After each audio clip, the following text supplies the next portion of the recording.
விழாக்கால சலுகையாக கோஆப்டெக்ஸ் வழங்குகிறது 30% சிறப்பு தள்ளுபடி. கோஆப்டெக்ஸ்.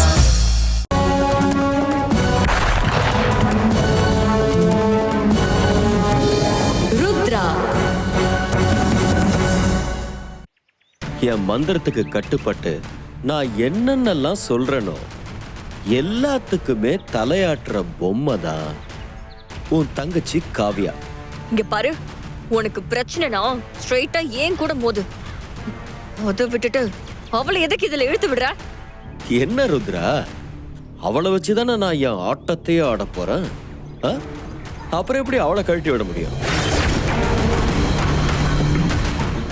என்ன ருத்ரா, ஷாக்கிங்கா இருக்கா? இதுக்கப்புறம் தானே இந்த விக்ரமோட கேமே ஸ்டார்ட் ஆக போகுது.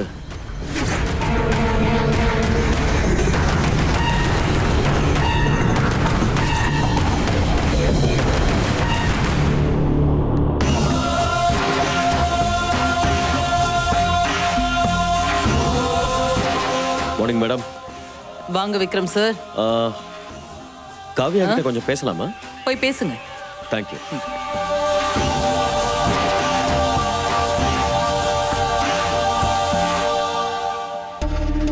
உங்களை நான் இப்படி பார்ப்பேன்னு எதிர்பார்க்கவே இல்லை காவ்யா. இது எல்லாத்துக்கும் காரணம் அந்த ருத்ரா தான். அந்த ஃபாரின் டீலர்ஸை வர வச்சதே ருத்ரா தான். ஆமா காவ்யா, உங்களையும் என்னையும் சேர்த்து பழி வாங்கணுங்கிறதுக்காக தான் அவ இந்த வேலையை பார்த்திருக்கா. நானும் அவங்க யாரு என்னன்னு விசாரிக்காம டீலை பேசி தொலைச்சிட்டேன். இன்னும் எத்தனை போய் தான்டா சொல்ல போற?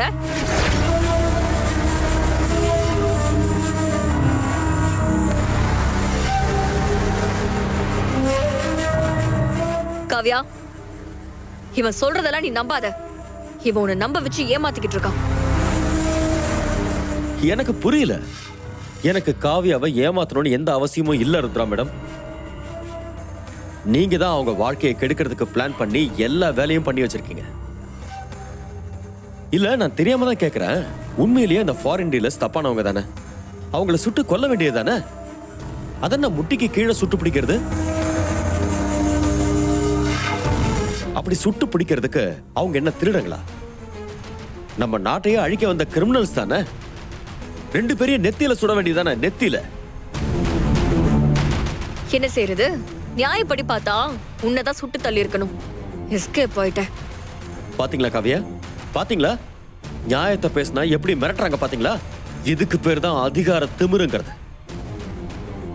இங்க பாரு காவ்யா, இவனை நம்புறது உன் வாழ்க்கையவே அழிச்சிரும். என் வாழ்க்கையை அழிக்கிறதுக்கு தான் நீ இருக்கியே, அப்புறம் என்ன? இதுக்கப்புறம் நீ நினைச்ச மாதிரி எல்லாத்தையும் பண்ண ஆரம்பிச்சுட்ட. ஆனா ஒண்ணுமே பண்ணாத மாதிரி இப்பயும் ஒரு டிராமா போடுற பாத்தியா? அதுதான் என்னால ஜீர்ணிக்க முடியல. காவ்யா, நீங்க விடுங்க காவ்யா. இவங்களால உங்க மேல பொய் கேஸ் போட்டு உங்களை அரெஸ்ட் பண்ண மட்டும் தான் முடியும். வேற ஒன்னும் பண்ண முடியாது. என்ன மேடம் முழிக்கிறீங்க? இங்க பாருங்க மேடம், காவ்யாவை எப்படி வெளியில கொண்டு வர்றதுன்னு எனக்கு நல்லா தெரியும். அவங்கள வெளியில கொண்டு வந்ததுக்கு அப்புறம் இதுக்கு எல்லாத்துக்கும் நீங்க வட்டியும் முதலுமா பதில் சொல்ல வேண்டியது இருக்கும்.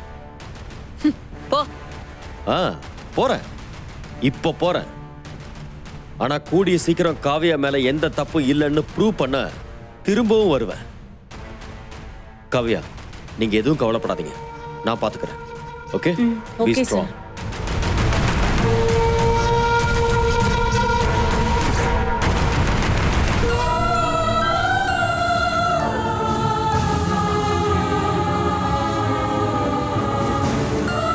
காவ்யா,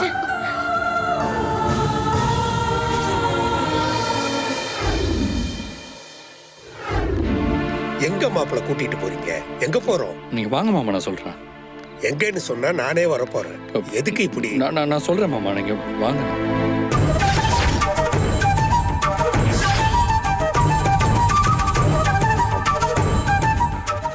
மாமா தயவு செஞ்சு வாங்க. ஒரே நிமிஷம் வாங்க மாமா, எனக்காக வாங்க மாமா. வாங்க மாமா, அவங்க என்ன சொல்றாங்கன்னு முதல்ல கேளுங்க. சித்தப்பா பேசாத. அந்த வார்த்தையை இன்னொரு தடவை சொல்லாத. இப்பெல்லாம் உன் வாயிலேருந்து அந்த வார்த்தை வந்தாலே எனக்கு அவ்வளவு கோபம் வருது. சித்தப்பா, நீங்க எனக்கு என்ன தண்டனை வேணாலும் கொடுங்க சித்தப்பா. ஆனா என் பக்கம் என்ன நடந்துச்சுன்னு கேட்டுட்டு அந்த தண்டனையை கொடுங்க. இத பார், நீ சொல்ற கதையை நம்புற அளவுக்கு நான் ஒண்ணும் முட்டாள் இல்ல. ஏன் சித்தப்பா இப்படி எல்லாம் பேசுறீங்க? நான் காவியாவை அரெஸ்ட் பண்ணது அவளை காப்பாத்துறதுக்காக தான். நான் மட்டும் அப்படி பண்ணலனா இன்னைக்கு அவளை பெரிய பிரச்சனையில மாட்டி விட்டுருப்பாங்க. எப்படி எப்படி பெரிய பிரச்சனையில இருந்து காப்பாத்துறதுக்கு தான் காவியாவை அரெஸ்ட் பண்ணியா? இப்படியெல்லாம் நீ சொன்னா நான் நம்புவேன்னு நினைச்சிட்டேன்ல. ஐயோ சித்தப்பா, நான் சொல்றதெல்லாம் உண்மை உண்மை உண்மை. நான் மட்டும் இப்படி பண்ணலனா அந்த விக்ரம் போட்ட பிளான் படி காவியா இந்நேரம் உயிரோடவே இருந்திருக்க மாட்டா. கத்தி பேசுனா போய் உண்மை ஆயிடாது ருத்ரா. சித்தப்பா, நான் உங்க வளர்ப்பு சித்தப்பா. நான் போய் தப்பு பண்ணுவேனா? கரெக்ட். தப்பு பண்ணது நீ இல்ல, நான் தான். நான் தான் உன்ன மாதிரி ஒரு சுயநலவாதியை தத்தெடுத்து வளர்த்து பெரிய தப்பு பண்ணிட்டேன்.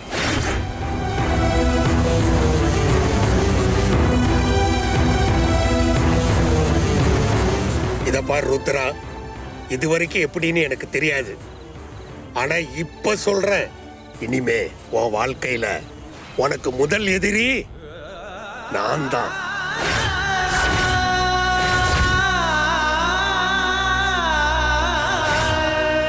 இந்த கணேசனை உன் அப்பாவா தான் நீ பார்த்திருப்ப. இனிமே என்னை எதிரியா பார்ப்ப.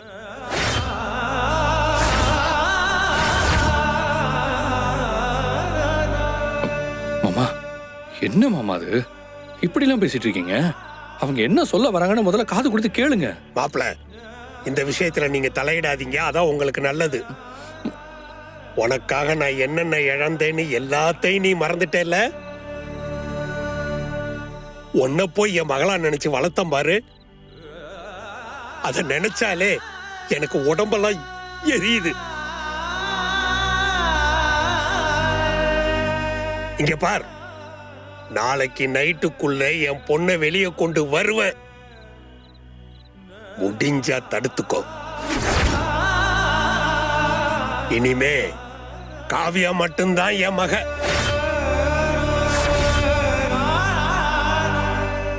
உனக்கும் எனக்கும் எந்த சம்பந்தமும் இல்லை.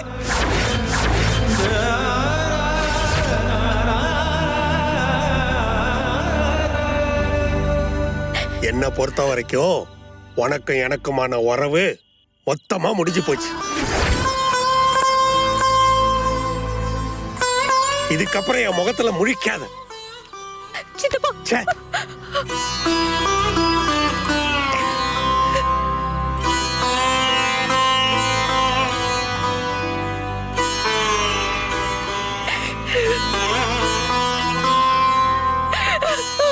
சித்தப்பா.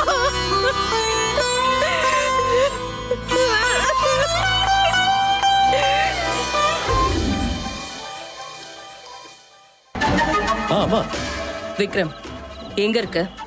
வீட்டுல தான்மா. ஆல் ஓகே இல்லம்மா? அங்க ஒன்றும் ப்ராப்ளம் இல்லைல்ல? All okay Vikram. ருத்ரா இந்த கேஸ் அவ்வளோ ஈஸியா விட மாட்டா. எப்படியும் இதுல அப்பா மாட்டுறதுக்கு சான்சஸ் இருக்கு.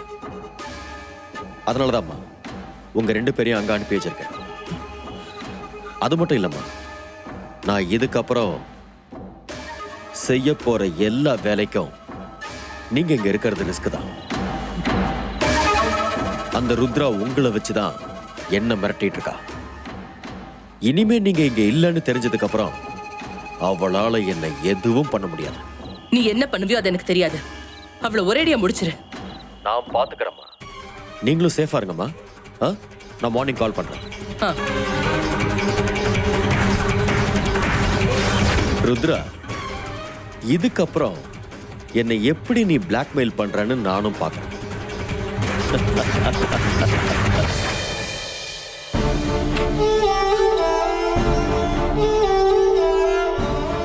அப்படி என்னதாங்க நடந்துச்சு? எனக்கு இப்போ வரைக்கும் எல்லாம் மர்மமாவே இருக்கு. உங்க மேல எந்த தப்பு இருக்காதுன்னு நான் நம்புறேன். ஆனா என்ன நடந்துச்சு கொஞ்சம் புரியுற மாதிரி சொல்லுங்க ப்ளீஸ். இந்த எல்லா குழப்பத்துக்கும் காரணம் அந்த விக்ரம் தான் கதிர். நான் ஒன்னு சொல்றேன், அதை நீ செஞ்சிட்டன்னா கதிரை விட்டுற. என்ன பண்ணணும்? கல்யாணம் எனக்கும் உனக்கும் இல்ல, உனக்கும் கதிருக்கும்.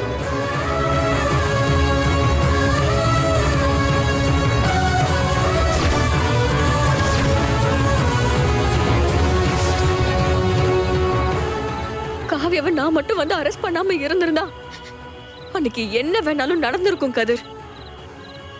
அதுவும் இல்லாம நீங்க காவியா கழுத்துல தாலியை கட்டினா போதும்னு யோசிச்சுதான் நான் வீடியோ கால் அந்த மாதிரி பேசினேன்.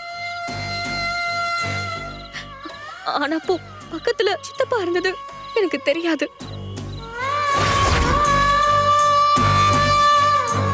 அதுக்கப்புறம் இப்ப வரைக்கும் நான் பேசுற எதையுமே அவர் கேட்க ரெடியா இல்ல கதிர். நீங்க கவலைப்படாதீங்க ருத்ரா, கண்டிப்பா மாமா உங்களை புரிஞ்சுப்பாரு. சித்தப்பாவோட கோவம் நியாயமானதுதான். அவர் என்ன புரிஞ்சு பாருங்கிற நம்பிக்கை எனக்கு இருக்கு.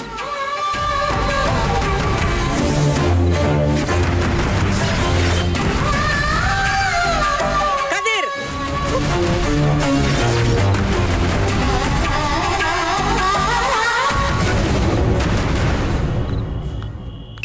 இவ கூட உனக்கு என்ன பேச வேண்டி கிடக்கு? இல்லம்மா ருத்ரா தான் வந்து. வாய மூடு. ருத்ராவா? ருத்ரா இத்தனை நாளா இதை மறைச்சு ரஞ்சனின்னு சொல்லி நம்மளை ஏமாத்திட்டு இருந்தா. உன்னை நான் எவ்வளவு நம்பினேன். உனக்காக நான் என்னெல்லாம் பண்ணிருக்கேன். உன்னை 3வது மனுஷாவை நான் பார்த்திருக்கேன். உன்னை தப்பா புரிஞ்சுக்கிட்டு நான் திட்டிட்டேனேன்னு நான் எவ்வளவு கவலைப்பட்டிருப்பேன் உனக்கு தெரியுமா? என்னம்மா இத்தனை நாளா என்னை ஏமாத்தி இப்படி ஒரு துரோகத்தை பண்ணிருக்க. இத பண்றதுக்கு உனக்கு எப்படி மனசு வந்துச்சு? இல்லம்மா கொஞ்சம் அமைதி. சுமாரே உண்மை என்னன்னு தெரிஞ்சுக்காம நீ வந்து பேசிட்டு இருக்காதம்மா. நான் சொல்றத கொஞ்சம் கேளுமா. ருத்ரா மேல எந்த தப்பும் இல்ல. இன்னும் இவளை நீ நம்பிட்டு இருக்க இல்ல? ஏண்டா ஓ கண்ணு முன்னாடி தானே நம்ம காவியாவை அரெஸ்ட் பண்ணி கூட்டிட்டு போனா? அது உனக்கு மறந்து போச்சா? இல்லம்மா, நான் சொல்றத கொஞ்சம் கேளம்மா. போதும் கதிர், போதும். நீ எதுவும் பேசாத. இவ மூஞ்சில முழிக்கிறதே எனக்கு கூச்சமா இருக்கு.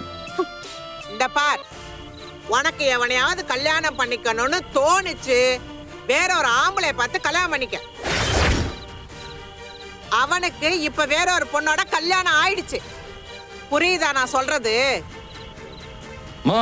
போதும், நிறுத்துமா. ஏன் இப்படி உங்களை வார்த்தையால கொன்னுட்டு இருக்க? இந்த பார், இதுக்கப்புறம் இவ உன்னை பார்க்கவோ பேசவோ இங்க வரக்கூடாது. மீறி வந்தான்னு வச்சுக்கோ, என்ன மனுஷியாவே பார்க்க முடியாது. ஏமா இப்படி எல்லாம் பேசிட்டு இருக்க? வாடா போலாம். நான் சொல்றது கேளு. Sorry sorry.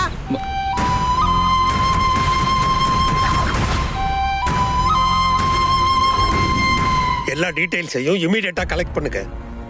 என் பொண்ணு போலீஸ் ஸ்டேஷன்ல இருக்கிறது இன்னைக்கு தான் முதலும் கடைசியுமா இருக்கணும். நாளைக்கு அவளை எப்படியாவது வெளியே கொண்டு வந்தே ஆகணும்.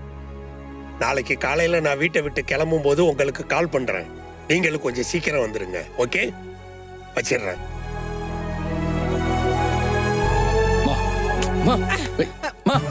ஏமா இப்படி நடந்துக்கிற? பாவம், அவங்க மனசு எவ்வளவு கஷ்டப்பட்டு இருக்கோம். இன்னொரு வார்த்தை அவளை பத்தி பேசுனீன்னா நான் என்ன பண்ணுவேன்னு எனக்கு தெரியாது. நீ நினைக்கிற மாதிரிலாம் ருத்ரா மேல எந்த தப்பும் இல்ல. அவங்கள நீங்க எல்லாருமே தான் தப்பா புரிஞ்சுக்கிட்டு இருக்கீங்க. இல்ல மாப்பிள்ள, இத்தனை நாளா நான் தான் அவளை தப்பா புரிஞ்சிட்டு இருந்திருக்கேன். ஆனா இப்பதான் சரியா புரிஞ்சுக்கிட்டேன்.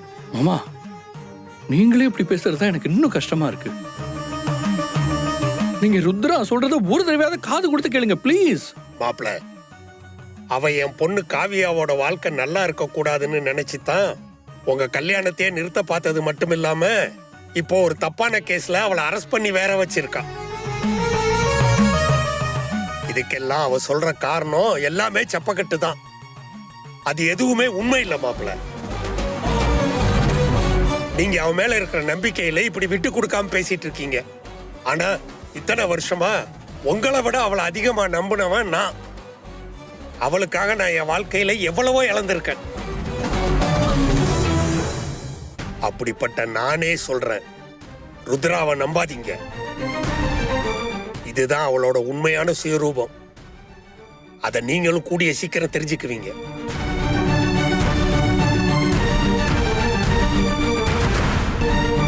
சரி, நான் வீட்டுக்கு கிளம்புறேன். நாளைக்கு கோர்ட்டுக்கு போகணும். போயிட்டு வரேன். வாங்க. ஒரு நிமிஷம் இருங்க. நீங்க எங்க போறீங்க? வீட்டுக்கு தான் போறேன். நீங்க இப்ப அங்க போக வேண்டிய அவசியம் இல்ல. நீங்க இங்கேயே இருங்க. இனிமே இதுதான் உங்க வீடு. அந்த ருத்ரா பத்தி இப்பவாவது நீங்க புரிஞ்சுக்கிட்டீங்களே, எனக்கு அது போதுங்க. நம்ம பொண்ணு காவியாவை எப்படியாவது வெளியில கொண்டு வரணும். அதுக்கு என்ன ஹெல்ப் வேணாலும் கேளுங்க, நானும் பண்றேன்.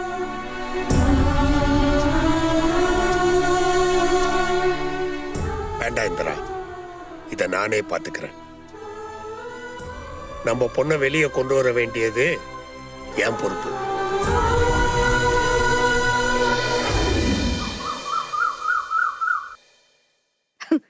என்னங்க சொல்றீங்க? நிஜமாவா? மேடம் அப்படியா கது? இந்த விஷயத்தை கேட்கவே எனக்கு எவ்வளவு சந்தோஷமா இருக்கு தெரியுமா? எனக்கு இத்தனை நாளா இருந்த அந்த குற்ற உணர்ச்சி எல்லாம் இப்ப பறந்து போச்சு கதிர். நான் ரொம்ப எமோஷனல் ஆயிட்டேன். சரி, நான் உங்களுக்கு அப்புறமா கால் பண்றேன். பாய்.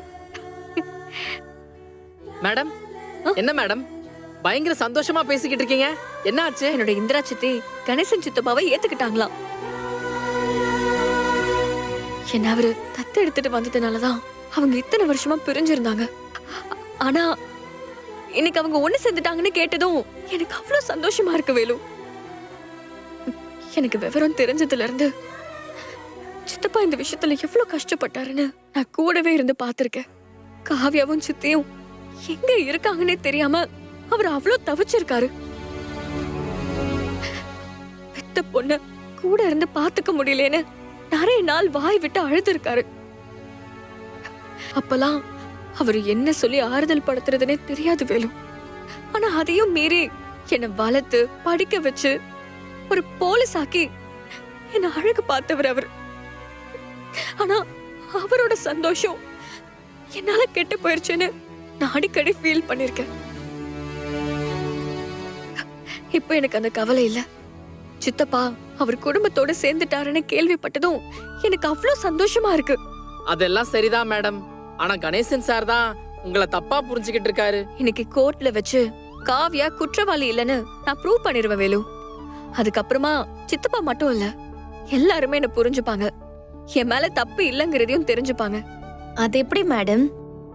அத்தனை பேருக்கு முன்னாடி வச்சு காவியாவை அரெஸ்ட் பண்ணிருக்கீங்க. அந்த ஃபாரின் டீலர்ஸை வேற சுட்டு பிடிச்சிருக்கீங்க. அப்படி இருக்கும்போது எல்லா எவிடன்ஸும் காவியாவுக்கு அகைன்ஸ்டா தானே இருக்கு. இவ்ளோ யோசிச்சவ அதை யோசிக்காம இருப்பனா என்ன? இது எல்லாமே அந்த விக்ரமோட பிளான் தானு நமக்கு நல்லாவே தெரியும்.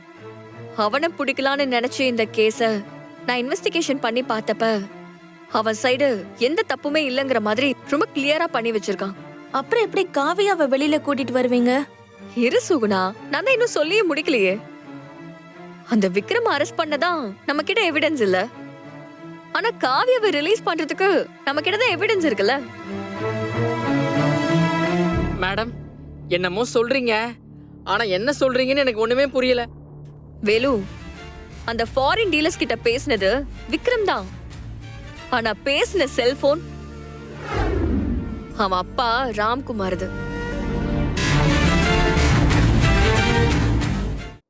அதே மாதிரி அந்த டீலர்ஸ் 2 பேரையுமே ராம்குமார் ஒரு காஃபி ஷாப்ல வச்சு மீட் பண்ணிருக்கான். அதுக்கான சிசிடிவி ஃபுட்டேஜ் எல்லாமே நான் கலெக்ட் பண்ணிட்டேன். அதை வச்சு ராம்குமார் அரெஸ்ட் பண்ணி உள்ள தள்ளிட்டு அதுக்கப்புறம் காவியாவை அவன் தான் இந்த கேஸ்ல ஃப்ரேம் பண்ணிருக்கான்னு ஈஸியா ப்ரூவ் பண்ணிடலாம். ஆனா இந்த தடவையும் விக்ரம் எஸ்கேப் ஆயிடுவான்ல மேடம்? வேற வழி இல்ல சுகுணா. இப்போதைக்கு நமக்கு காவியா வெளியில வந்தாகணும். அந்த விக்ரம வேற கேஸ்ல பாத்துக்கலாம். எவ்வளவு நாளைக்கு தான் அவன் தப்பு பண்ணிக்கிட்டே இருக்க போறான்? ஒரு நாள் இல்ல ஒரு நாள் அவன் மாட்டதானே போறான். மேடம், அது என்னமோ கரெக்ட் தான். இப்போதைக்கு காவியா வெளியே வந்தாதான் கணேசன் சாரும் உங்களை புரிஞ்சுக்குவாரு. கொஞ்சம் அதை பத்தியும் யோசிங்க.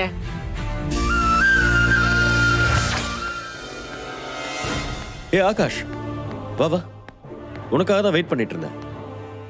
சொல்லு விக்ரம், என்ன பிளான்? நம்ம பழைய டீலை திரும்பவும் பேச ஆரம்பிக்கணும் ஆகாஷ். என்ன டீல் விக்ரம்? எதை பத்தி சொல்ற? உனக்கும் எனக்கும் என்ன டீல் இருந்ததுன்னே மறந்துட்டியா? எல்லாம் நம்ம பிசினஸ் பத்தி தான். ஓ, நான் அந்த ருத்ராவை கதற கதற அழ வைக்க போறேன். என் காலில் விழுந்து கெஞ்ச வைக்க போறேன்.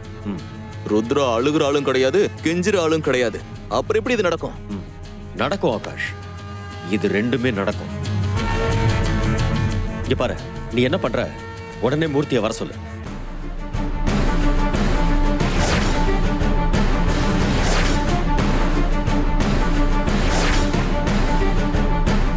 அதுக்கப்புறம் அந்த ருத்ரா என்ன பண்றதுன்னு தெரியாம தவிச்சு போயிருப்பா. அவளுக்கு வேற வழியே இல்ல. என் கிட்ட கெஞ்சிதான் ஆகணும், என் காலில் விழுந்துதான் ஆகணும். பிளான் எல்லாம் ஓகே தான், ஆனா ஒரே டைம்ல 2 ரிஸ்க் எடுக்கணுமா? ஏன், அதுல என்ன பிரச்சனை? பிரச்சனைன்னு சொல்ல முடியாது, ஆனா 2ஐயும் ஒரே டைம்ல பண்ணணுமா தான் கேக்குறேன். ஒரே டைம்ல தான் பண்றோம், ஒரே டைம்ல தான் பண்ணணும். அப்பதான் நான் நினைச்சது நடக்கும். அதுக்காக சொல்ல விக்ரம், இத பண்ணா நமக்கு எவ்வளவு பணம் கிடைக்கும்னு தெரியும்ல, அதனாலதான் சொல்றேன். முட்டாள், லூஸ் மாதிரி பேசாத. ருத்ராவை பழி வாங்குறத விட எனக்கு இந்த பணம் எல்லாம் பெருசு இல்லைன்னு உனக்கு தெரியாதா? அந்த ருத்ராவோட கண்ணீருக்கும் கதறலுக்கும் முன்னாடி எனக்கு 500 கோடி கிடைச்சாலும் அது என் கால் தூசுக்கு சமம். புரியுதா உனக்கு? நீ போய் மூர்த்தியை வர சொல்லி வேலையை ஆரம்பிக்கிற வழியை சரி, நான் பாத்துக்கிறேன்.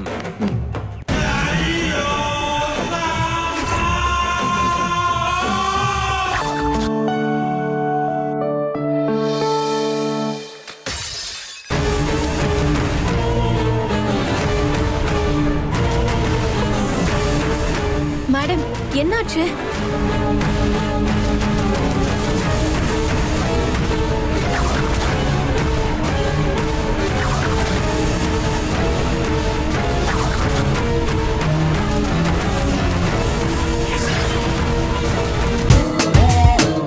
விழாக்கால சலுகையாக கோஆப்டெக்ஸ் வழங்குகிறது 30% சிறப்பு தள்ளுபடி. கோஆப்டெக்ஸ்.